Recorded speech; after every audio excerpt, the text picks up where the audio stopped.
hammer balance is a balancing trick that just does not seem possible. How in the world does this ruler balance right on the very edge like this? Come on, check it out. Here are the things you're gonna need.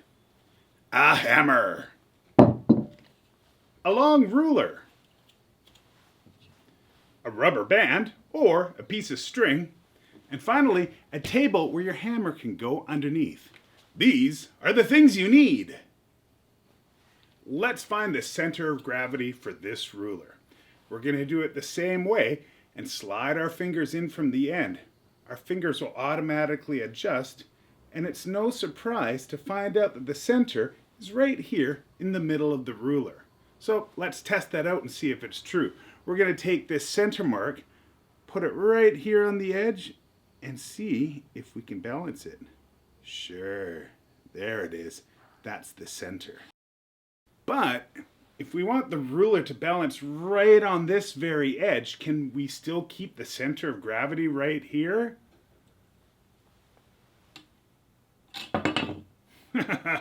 Of course not. To get our ruler to balance right here on the edge, where is the center of gravity going to need to be? It's going to need to be right about here. We can make the ruler balance on the table just by adding some weight, like this.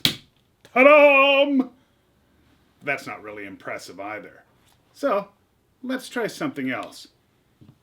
Check out this hammer. We're going to find the center of gravity in this hammer by moving our fingers in. Oh, look at this. It's way over here. The center of gravity is way over here because there's a lot more mass on this end of it. So now, let's try adding the hammer and the ruler together and see if they can go together. Well, there we go. Our ruler extended out a lot, but this really isn't that impressive either. Let's try another thing. We want to keep the hammer and the ruler connected, but now I want to take the hammer and put it below the ruler.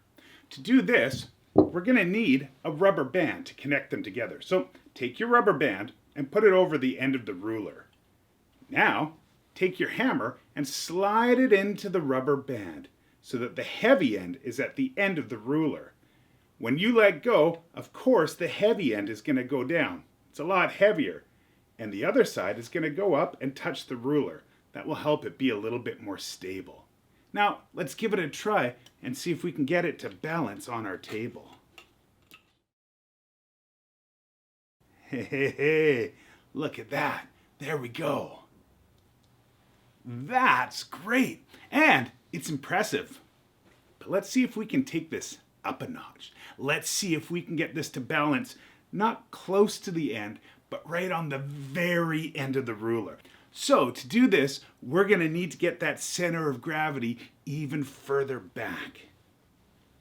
Let's take out our hammer. We're going to move this rubber band right to the very end and put our hammer back inside. Now, our center of gravity should be very close to that rubber band.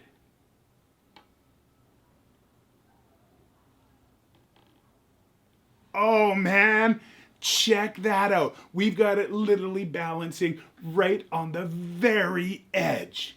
See how far you can take it and how close to the edge. But even if you don't hit your feet, you don't want to hit the tile floor either. A hammer like this would probably break your tiles and then your mom's going to be really mad. So maybe take a couple of books and lay them down on the floor just in case it falls. That way you don't break your tiles. Now you know how. What other things can you use to create the same effect? Try out other things, and if you find something that works, send us a picture or a video. We always love to see what you come up with. Showing you science is so much